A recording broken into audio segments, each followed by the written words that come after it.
있게 되기를 예수님의 이름으로 축복합니다. 오늘 말씀을 우리가 한번 읽어보려고 하는데요.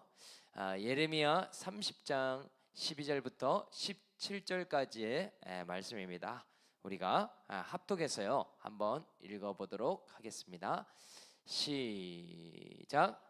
여호와께서 이와 같이 말씀하시니라. 내 상처는 고칠 수 없고 내 부상은 중하도다. 내 송사를 처리할 재판관이 없고 내 상처에는 약도 없고 처방도 없도다. 너를 사랑하던 자가 다 너를 잊고 찾지 아니하니 이는 네 악행이 많고 네 죄가 많기 때문에 나는 네 원수가 당할 고난을 네가 받게 하며 잔인한 징계를 내렸도다. 너는 어찌하여 네 상처 때문에 부르짖느냐? 네 고통이 심하도다. 내 악행이 많고 제가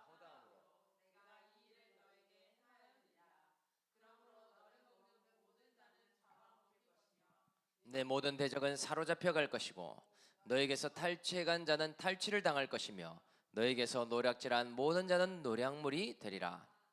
여호와의 말씀이니라. 그들이 쫓겨난 자라 하매 시온을 찾는 자가 없은즉 내가 너의 상처로부터 새 살이 돋아나게 하여 너를 고쳐주리라. 아멘. 오늘 말씀 제목은요, 말씀과 회개에 집중하게 하십니다 라는 제목으로 하나님 말씀을 증거하도록 하겠습니다. 미국 남침내 교회에 아주 유명한 에드리언 로저스라는 목사님이 계십니다. 이분이요, 현대 교회는 심리학에 물든 교회다라는 유명한 말을 남겼죠. 그러면서요, 심리학이 교회 안으로 들어올 때 두 가지의 의미를 변화시켰다라고 이야기를 합니다. 한 가지는요, 죄에 대한 개념을 바꿨다. 현대 시대는 죄라는 단어를 언급하는 것을 싫어한다고 하면서요, 죄를 실수라는 단어로 바꿨다라고 합니다. 그러니까 어떻게 됩니까? 죄의 문제를 직면하기보다 잘못된 실수만 하지 않으면 나는 괜찮을 거라고 생각한다라는 사실이죠. 다음에는 실수하지 않고 넘어지지 않으면 나는 괜찮을 거야. 그래서요, 실수를 안 하려고 아둥바둥 노력하는데요, 그렇게 하면 완전한 인간이 되는 것처럼 생각을 바꾸어 놓았다는 것이죠. 그러니까요, 본질적인 예수를 믿는 것과 회개하는 일로부터 멀어지게 만들었다고 말합니다. 자신의 죄도 스스로 책임지면서 자책감과 정죄감에 빠지게 만들어 놓았다라는 것이죠.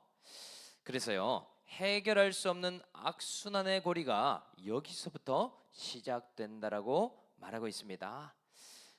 그래서 예수님은 우리의 실수 때문에 죽으신 것이 아니라 원죄 때문에 죽으셨죠.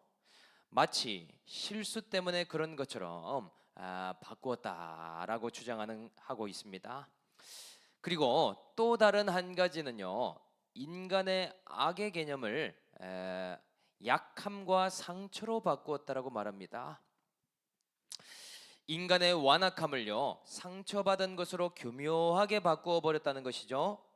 그래서 더 이상 인간이 하나님 앞에서 자신의 악함을 생각지 않고 그저 약해서 그렇다라고 주장하더라. 그래서요, 누군가를 힘들게 하려고 한 것이 아니라 내가 상처를 먼저 받았기 때문에 이럴 수밖에 없다라고 해석하게 만들었다라는 사실이죠. 그래서요, 동성애자들도요, 상처를 받아서 우리가 동성애자가 되어서 어쩔 수가 없는 것이고, 내가 사람에게 이 상처 때문에 이러한 일을 하게 되었다라고 주장하더라. 그러니까요, 이 로저스 목사님이 이야기를 합니다. 성경의 말씀대로 죄를 죄로 인정할 때에 사람은 회복할 수 있다. 하나님 앞에 나의 악함을 악으로 인정할 때에 하나님과의 관계가 회복될 수 있다라고 말을 한다는 것이죠. 그러니까요, 죄와 악에 대한 이 개념을 우리가 바로 잡을 때 회복이 있게 된다. 그래서 우리 교회도요, 상담과 심리학은 하나의 도구이자 과정으로만 생각하죠. 결론이 아니더라. 우리는 심리와 상담보다 크신 하나님의 말씀을 믿는 자들이 아닙니까? 오늘 이 두 가지 오류 중에 내가 빠져 있는 오류가 있다면 오늘 목장에서 한번 나눠보는 시간을 갖도록 하겠습니다.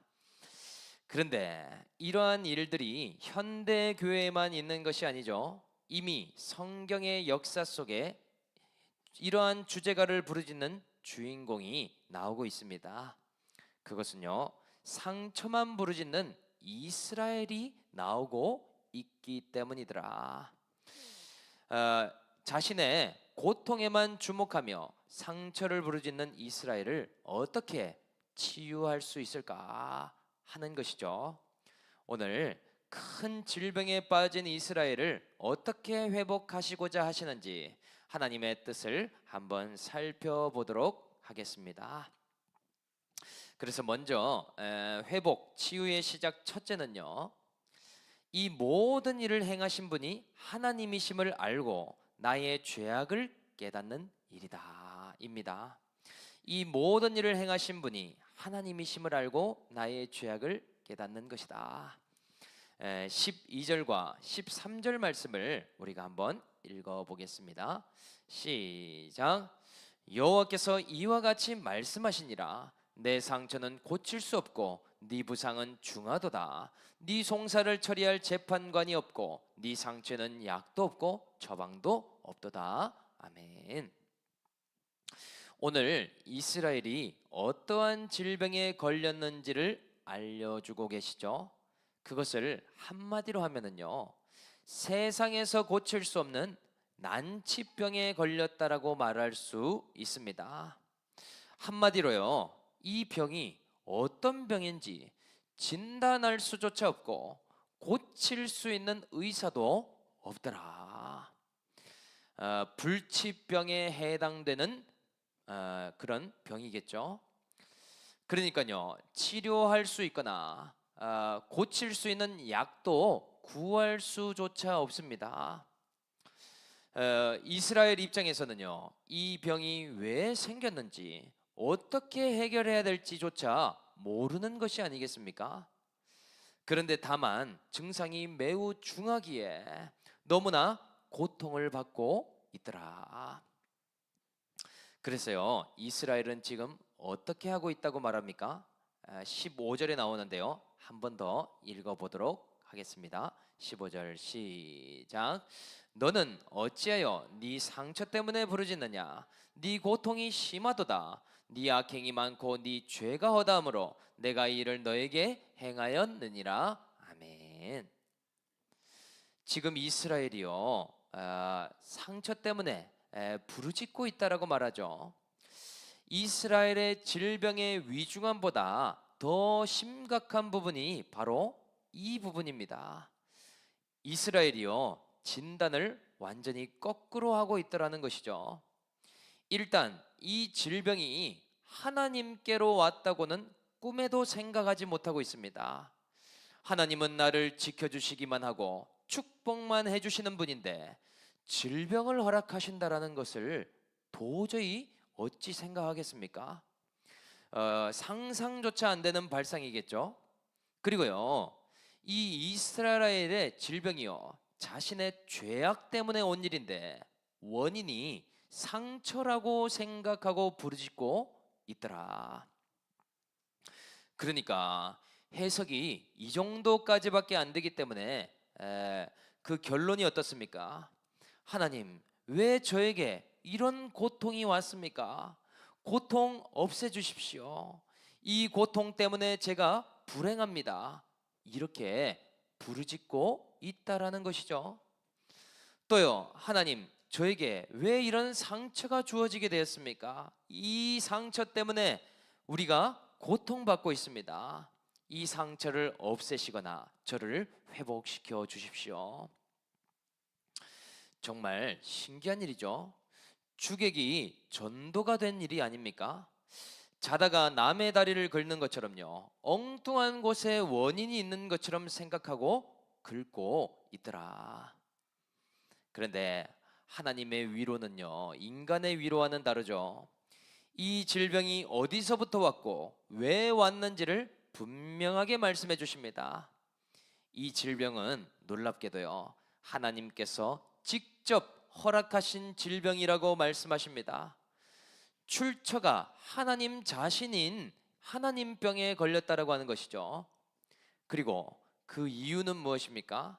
상처 때문에 온 고통이 아니라 이스라엘의 죄와 악으로부터 생겨난 중병이라고 말씀하신다. 그러니까요, 우상과 불순종에서부터 온 병이라고 알려주시더라. 어떻게 이런 진단을 해줄 수 있겠습니까? 그런데 말씀을 해도 하도 못 알아들으니까요, 이 말씀을 기록하라고 하는 것이죠. 왜냐? 고난 중에라도 하나님과 말씀을 주목해야 이 모든 것이 해석될 수 있기 때문이 아닙니까? 이 일의 주체자가 하나님이심을 발견하고 1차로 놀라게 되고요, 동시에 자신의 죄악을 발견하고 2차로 놀라는 것 아닙니까? 말씀의 거울을 통해서 하나님과 자신의 모습을 보게 될 때 이 결론이요, 회개로 나아갈 수가 있겠더라. 이것이 곧 회복의 시작이자 치유의 출발점이 되는 것 아니겠습니까? 그래서 적용해 보면은요, 신앙생활에서도 정말 헷갈리는 주제가 하나 있습니다. 그것은요, 죄가 먼저인가 상처가 먼저인가 하는 것이죠. 이것은 마치 닭이 먼저냐 달걀이 먼저냐 하는 질문과도 같습니다. 참 답하기가 어려운 질문이죠. 그런데 우리는 하나님이 만물을 창조하셨음을 믿기 때문에 닭이 먼저 있었다는 것을 이미 알고 믿고 있죠. 달걀이 먼저가 아니라는 것을 알고 있습니다. 그런데 죄와 상처의 문제도 마찬가지죠. 하나님이 말씀하시는 것이 무엇입니까? 상처가 먼저가 아니라 죄가 먼저라고 말씀하신다. 가인이 왜 그렇게 아벨을 죽였는가? 가인은요, 상처받아서라고 생각하지만 하나님은 상처의 문제가 아니라고 말씀하시죠. 하나님은요, 가인에게 이렇게 말씀하셨습니다. 죄가 네 문 앞에 이르렀으니 너는 죄를 다스릴지니라. 가인은요, 계속 아벨과 저를 차별하시기 때문에 제가 아벨을 미워하고 죽일 수밖에 없잖아요 라고 부르짖지 않았습니까?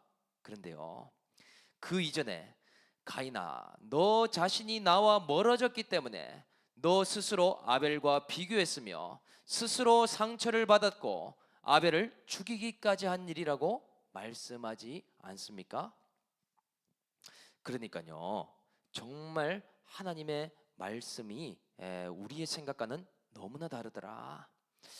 그러니 우리가 사는 지금의 시대는요, 패역한 시대임을 알 수 있죠. 말씀의 거울을 들여다보지 않기 때문에 하나님을 기억하지 않습니다. 하나님을 내 삶 속에 발견할 수조차 없다라는 사실이죠. 내 삶에 하나님의 뜻이 무엇인지, 또한 어떠한 본심으로 나에게 고난을 주셨는지, 이러한 것이 중요하지가 않습니다. 이 시대의 생각의 결론이 무엇입니까? 우리는요, 항상 고통 때문에 내가 불행하다라고 생각한다는 점이죠. 그래서요, 인간은요, 이 죄성 때문에 두 가지 포지션에 서려고 애를 쓰고 있습니다. 한 가지는요, 자기의라고 하는 포지션이죠. 의자가 옳을 의자가 아닙니까? 이 시대의 주제가는 나는 항상 옳다, 나는 틀리지 않았다라는 것을 주장하고 싶어 합니다. 왜냐? 하나님 앞에 서 있지 않기 때문이죠. 직장에서도 가정에서도 세상에서도 나는 틀리지 않았고 나는 옳은 일을 했다, 이렇게 부르짖고 싶어 합니다.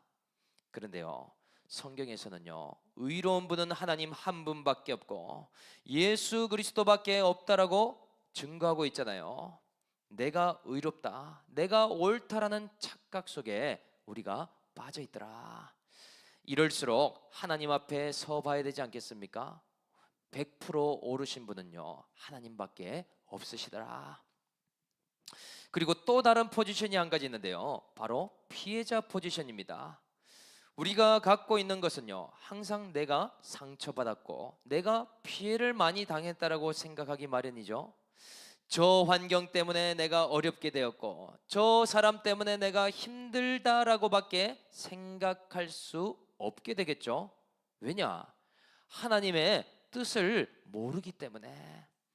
그런데요, 구속사의 복음이 들어가면 어떻게 되는지 아십니까? 이 생각이 역전이 되게 돼 있습니다. 제일 먼저 깨지는 주제가가요, 상처 복음이라는 사실이죠. 우리가 인생이 불행하다고 느끼는 원인을 상처 때문이라고 주장하지 않았습니까? 그런데 그것이 아니었다는 점이죠. 내 인생에 찾아온 고통 때문에 불행하다고 생각했는데요, 말씀을 들으면요, 그것이 먼저가 아니었음을 알게 됩니다. 그러한 시간과 고통을 허락하신 분이 하나님이라니 너무 놀랍지 않습니까? 그 고통을 허용하신 뜻이 있다니 너무나 기가 막히다라는 것이죠. 그러한 고통 속에 하나님을 찾으라고 주신 시간이 아닙니까? 우리가요, 기복신앙이 와르르르 무너지는 지점이 바로 여기더라. 우리는 알라딘의 요술램프처럼 축복하시는 너무 작은 하나님만 생각하지 않았습니까? 그러다 보니까요, 이러한 말씀을 들으면 띠용하고 생각하는 것이죠. 그래서 이 말씀을 듣기 전까지는 우리는 무엇을 부르짖었습니까? 내가 가정에서 상처받았기 때문에 나는 이럴 수밖에 없다. 부모에게서, 관계에서 나는 고통을 당했기 때문에 이렇게밖에 할 수 없다라고 말한다는 것이죠. 그런데요, 반대로 물을 수 있습니다. 정말 그때에도 하나님을 의뢰하고 신뢰하고 있었던 것이 맞습니까? 그런 고난 중에도 나와 동행하고 계신 하나님을 바라보고 주목하고 있는 것이 맞았냐? 이것을 먼저 물어보고 싶은 것이죠. 인생은요, 하나님과 멀어지면 모든 것이 고통이 될 수밖에 없습니다. 하나님을 떠나 살면은요, 모든 것이 상처가 될 수밖에 없다라는 사실이죠. 그래서요, 구속사의 복음을 듣게 되면 하나님 앞에 내가 서게 되기 때문에요, 내가 하나님 앞에 가해자라는 것을 발견하게 됩니다. 내가 정말 하나님을 마음에 두기 싫어하는 교만의 인생이었구나. 이 출발에서부터요, 회복이 일어나게 된다라는 사실이죠. 내가 하나님을 얼마나 기다리게 만들고 지치게 만든 인생이었는가, 이것을 처음으로 생각해 보게 되는 것 아닙니까? 고난의 주체자이신 하나님을 발견하며 내 죄악을 인정하는 그 순간부터요, 치유가 시작되게 되더라. 여러분, 그래서 말씀을 들을수록 영적인 메타인지가 생겨나게 됩니다. 나로 인해서 하나님과 나의 가족들이 얼마나 힘들었을까? 피해가 아니라 내가 가해로 얼마나 고통스럽게 했는지를 보게 된다라는 것이죠. 그 시작점이요, 바로 예수를 믿고 회개하는 지점이 된다라는 사실이죠. 여러분, 이러한 적용만이요, 악순환의 고리를 끊을 수 있습니다. 상처를 계속 부르짖는 사람은요, 회복이 일어나지 않는다라는 사실이죠. 약도 없고 처방도 없기 때문이더라. 여러분, 혹시 아직도 나의 삶에 만족이 없는 것이 저 사람, 저 환경, 내 상처 때문이라고 부르짖습니까? 지금도 고난 때문에 내가 고통스럽다라고 여기냐, 이 말이죠. 오늘요, 그 고난 속에서도 하나님을 멀리하고 있던 나의 모습을 먼저 떠올려 보십시오. 그 고난을 허락하실 수밖에 없는 하나님 아버지의 피치 못할 마음을 한번 생각해 보라, 이 말이죠. 오늘 그렇다면은요, 정말 하나님 아버지의 크신 마음을 발견할 때에 우리의 신앙과 삶이 달라지게 될 것입니다. 오늘 저와 여러분들의 신앙이요, 이 말씀으로 한 걸음 더 성장해가며 또 자라가는 저와 올리브 공동체가 다 될 수 있기를 주 예수의 이름으로 간절히 축복합니다. 그래서 회복의 시작 두 번째는요, 이방 나라를 찾는 것이 아니라 하나님을 찾는 것이다 입니다. 이방 나라를 찾는 것이 아니라 하나님을 찾는 것이다. 14절의 말씀을 우리가 한번 읽어보겠습니다. 시작. 너를 사랑하던 자가 다 너를 잊고 찾지 아니하니 이는 내 악행이 많고 네 죄가 많기 때문에 나는 네 원수가 당할 고난을 네가 받게 하며 잔인한 징계를 내렸도다. 아멘. 그런데 지금 이스라엘이 걸린 병이요, 또 다른 특징이 있다고 하죠. 이것은 관계와 관련된 병이라고 이야기를 해주십니다. 이 병이 특이한 점이요, 지금까지 이스라엘을 사랑했던 나라들이 있지 않았습니까? 이 나라들이 다 이스라엘과 관계가 끊어지거나 멀어지게 된다라는 사실이죠. 주변 나라들이 다 이스라엘을 잊고 다시는 찾지도 않는 희귀병에 걸려 있다라고 말씀하시더라. 여러분, 이 병을 어떻게 설명할 수 있겠습니까? 그런데요, 이 내용을 깊이 살펴보면 이해할 수 있죠. 이스라엘을 사랑했던 나라가 누구인가? 이것은요, 바로 정치적인 동맹국들을 말하고 있습니다. 가장 대표적인 예가요, 바로 애굽, 이집트가 아닙니까? 애굽은요, 이스라엘에게는 연인과도 같은 나라였죠. 마지막 시드기야 왕 때도요, 이 왕이 애굽에 기대고 의지하는 일이 있었습니다. 왜냐? 바벨론으로부터 지켜줄 나라가 애굽밖에 없지 않습니까? 그러니까요, 이 위기의 순간의 때마다 애굽에게 의지하고 의뢰하는 일을 하게 되었더라. 이 애굽도요, 처음에는 바벨론을 대적하면서 이스라엘을 끼고 돌지 않았습니까? 진짜 지켜주고 도와줄 것처럼 계속 이야기했죠.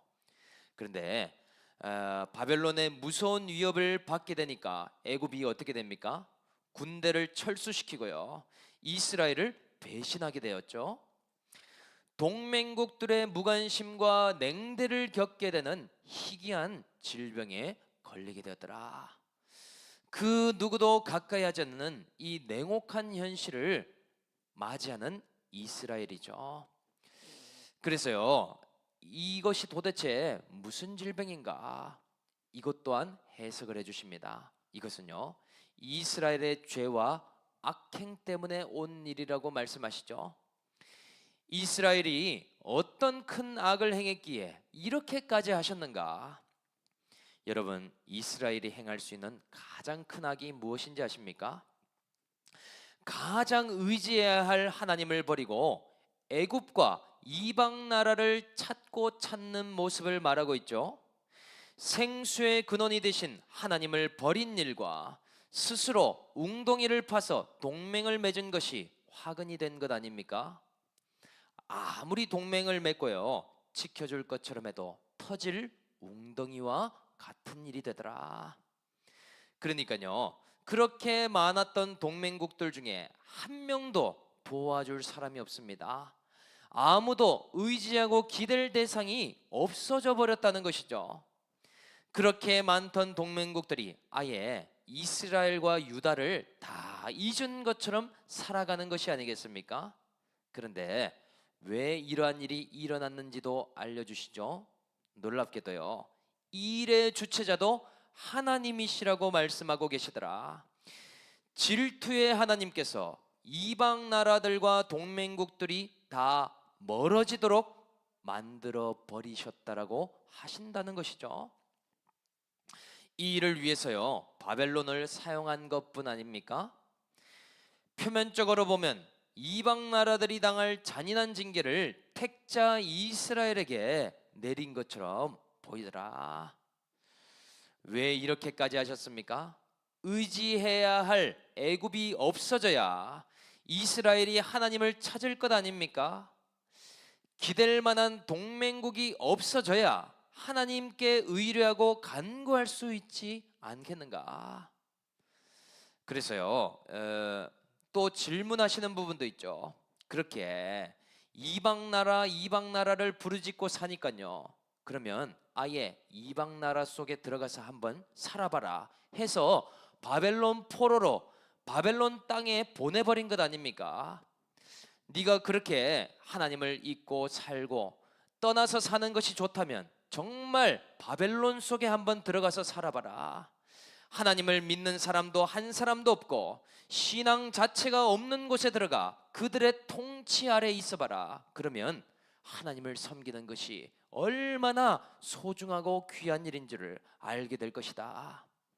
여러분, 하나님은요 얼마나 질투를 불같이 하는 분이신지를 우리는 이 본문을 통해 알 수 있더라는 사실이죠. 그래서요 이 말씀을 적용해 보면은요 우리가 신앙생활의 유형을 두 가지로 생각해 볼 수 있는데요. 한 부류는 사도 바울처럼 첫사랑이 뜨겁고 고난 중에 하나님을 뜨겁게 만나게 된 부류가 있을 수 있습니다. 그리고요 또 다른 부류는요 마치 디모데처럼 어릴 때부터 교회를 다니며 극적인 변화 없이 꾸준히 신앙생활한 부류가 있겠죠. 그런데 전자든 후자든 어떤 부류든 상관없이요 하나님과 관계가 좋지 않을 때 하나님이 주시는 사인 한 가지가 있습니다. 그것은요 내 주변의 특정 관계들을 끊어버리게 하시거나 멀어지게 하실 수 있음을 기억해야 하겠더라. 그런데 그렇게 끊어지게 되는 사람들의 특징이 무엇인지 아십니까? 그것이 오늘 말씀으로 하면은요 나의 애굽일 가능성이 크다라는 사실이죠. 하나님보다 더 의지하고 주님보다 더 의존하고 있는 대상일 가능성이 큽니다. 왜냐? 내가 사랑하거나 내가 너무 기대고 싶은 한 사람이기 때문인 것이죠. 그래서요 하나님은요 그 사람을 멀리 보내시거나 아니면 내 마음과 멀어지도록 역사하십니다. 하나님의 의도와 목적을 가지고 수고하게 하시는 것이죠. 그것이 때로는요 배우자가 될 수도 있습니다. 주님보다 배우자를 더 찾고 집착하면은요 더 사랑하면은요 어디 가지는 않지만은요 내 뜻대로 안 움직이게 만드십니다. 또요 자녀를 너무 애지중지하거나 우상처럼 사랑하면 자녀가 수고하기 마련이죠. 지인이든 친구이든 관계가 없습니다. 하나님을 찾기보다 그 사람을 자꾸 찾고 그 사람을 의지한다면요 하나님은 질투의 하나님으로 역사하신다라는 사실이죠. 그 사람이 나를 찾지 않도록 만들어 버립니다. 그 사람이요 나와 멀어지도록 이끌어 가시더라. 왜 이런 일들이 옵니까? 지금 이 세팅은요 하나님을 의뢰하고 찾으라고 오는 일들이라는 점이죠. 사람과의 관계가 끊어질 때 하나님의 질투를 생각해 봐야 됩니다. 얼마나 하나님을 찾지 않고 얼마나 하나님을 멀리하며 걸어왔는가. 이러한 뜻을 모르게 되면은요 엉뚱한 적용 두 가지를 하게 되겠죠. 한 가지는요 대상이 잘못된 경우인데요 나의 애굽인에게 이렇게 부르짖을 수 있습니다. 어떻게 당신이 내 옆에 없을 수가 있느냐? 어떻게 나에 대한 마음이 달라질 수가 있느냐? 당신은 변했다. 변심으로 해석하거나 배신자라고 말할 수 있겠죠. 그런데 이쯤 되면은요 그 대상자에게 아무리 외쳐도 도루묵이 될 가능성이 큽니다. 그 마음은 잡을 수가 없는 것이죠. 사람의 마음을 사람이 잡을 수가 없잖아요. 사람의 마음은 오직 하나님이 붙들어 주실 수가 있고 말씀이 붙잡을 수 있기 때문에 그렇더라. 그렇게 집착할수록요 더 냉담한 반응만 오지 않겠습니까? 왜냐? 하나님을 찾으라고 주신 환경인데 사람에게 부르짖는다고 해결될 수 있겠습니까? 결코 해결될 수 없더라. 그리고요, 또 다른 한 가지의 엉뚱한 적용이 있는데요. 이번에는 표현이 잘못된 경우입니다. 대상은 하나님께 맞게 부르짖는데, 하나님, 어떻게 이런 일이 일어날 수가 있습니까? 사람의 관계가 회복되게 해주세요. 제가 사랑하는 사람이 저만 쳐다보게 해주시고 그 사람이 완전히 돌아올 수 있도록 해달라. 이렇게 부르짖을 수도 있겠죠. 대상은 하나님을 잘 찾았지만 하나님의 뜻을 전혀 모르고 하는 기도가 아닙니까? 그 사람이 수고해 주는 것이 나의 거룩에 도움이 되는 일이잖아요. 저는요, 오늘 이 말씀대로 제 삶이 경험되었다라고 말하고 싶습니다. 저도 목회를 시작하고요, 얼마나 동맹을 맺고 사람의 관계를 믿었는가 생각해 보게 되었어요. 그래도 함께 개척한 멤버들이 있었으니 끝까지 가겠다. 어려움이 오고 위기가 와도 그 한 사람은 떠나지 않겠다라는 것들이 다 무너지는 시간이 있었습니다. 결론은요, 성전에 있었어도 말씀을 몰라서도 아니고 저의 중심이 하나님을 떠나고 하나님을 경외하지 않고 살기 때문에 고르고 골라서 저를 찾지도 기억하지도 않는 관계로 이 말씀대로의 역사가 일어났음을 보게 됩니다. 그런데요, 그럴 때에도 사람에게조차 부르짖을 수 없었던 이유는요, 이 모든 일이 하나님이 주체자가 되심을 제가 말씀을 통해 발견했기 때문이죠. 요즘은요, 한편으로 말씀을 듣고 해석한으로 감사하게 되었습니다. 요즘 저의 신앙의 첫사랑을 회복 중인데요, 제가 처음 주님을 뜨겁게 만나고 매일 다니엘처럼 기도했던 시간들이 생각이 났어요. 새벽과 점심과 저녁 때마다 누가 시킨 것도 아닌데 하나님과 교제하는 시간이 너무나 기쁘고 좋았다라는 것이죠. 그래서요, 요즘은 저에게 그런 감동을 주시기에 점심을 먹고 나서도 꼭 성전에 와서 하나님과 교제하는 시간을 갖는데요, 너무나 좋은 거 있죠.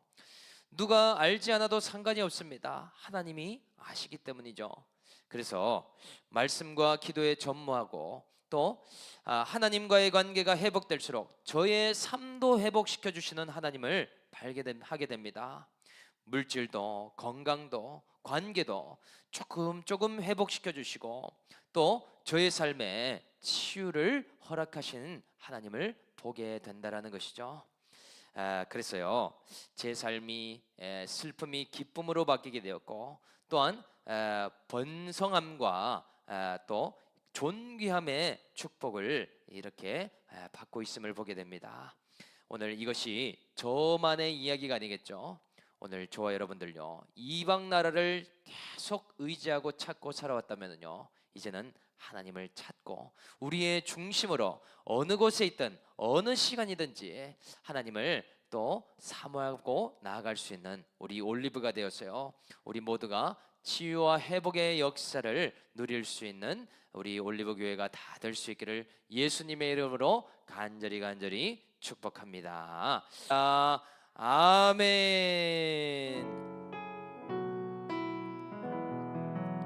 예배를 마쳤습니다. 우리 인사하고 식사